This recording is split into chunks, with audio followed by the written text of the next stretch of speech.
Mga sumunod na araw, tila nahirapan na talaga si Elise intindihin ang ugali ni McCoy. Namimiss mo na ang pamilya mo? Yun ang lagi mong rason. Ito yung tatahimik ko. Hindi, namimiss ko ang pamilya ko. Ano nga? Ah.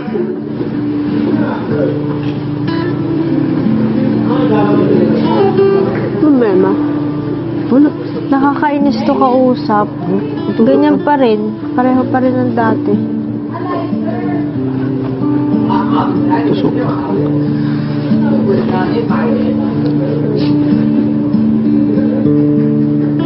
Wala masabi. Okay lang ako, promise. Okay na. Wala ka, sige, solohin mo na naman. Sinatanong na nga eh. Ba't ka, Alice? Lagi ka naman kasi O, dito ka, Lina. Sit down. I want to be as girly as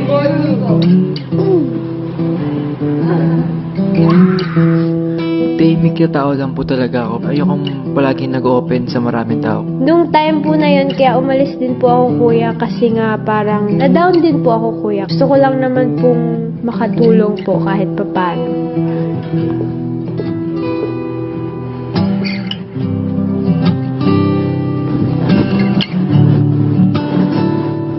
At sa huli, minabuti na muna niyang huwag kausapin ang binata. Kaya yun, siguro minsan na lulungkot ako, minsan di niya ako naintindihan na parang nami-misinterpret niya pa ganun. Hanggang sa umabot sa hindi pagpapansinan ni na McCoy at Elise.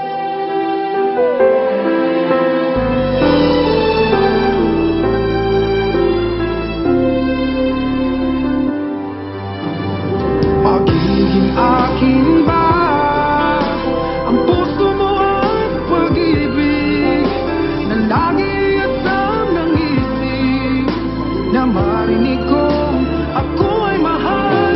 Magiging Saan nga ba patungo ang tampuhan ni na McCoy at Elise? Malalaman natin yan sa pagbabalik ng PBB Lux. Nitong nakaraang Sabado, tuluyan na ngang umalis si Aura sa bahay ni Kuya bilang unang evictee ng Dream Team. Dahil kaya sa napagtantong posibilidad ng pagkakahiwalay sa hinaharap, kaya't nagkabati na rin sina Elise at McCoy matapos ang kanilang munting tampuhan. Sinasarili lang yung mga problema, kuya, ganun.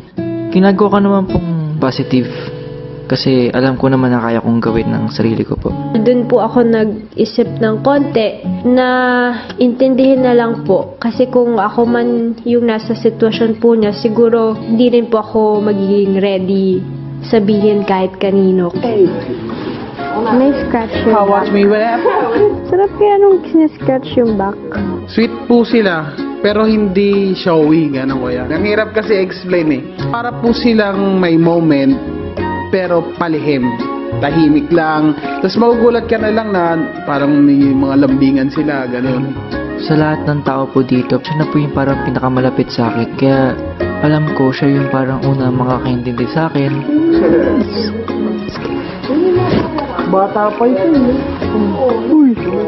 Gusto ko lang pong alaman niya na nandito lang po ako kung gusto man po niyang magkwento or mag-share ng saloobin po niya.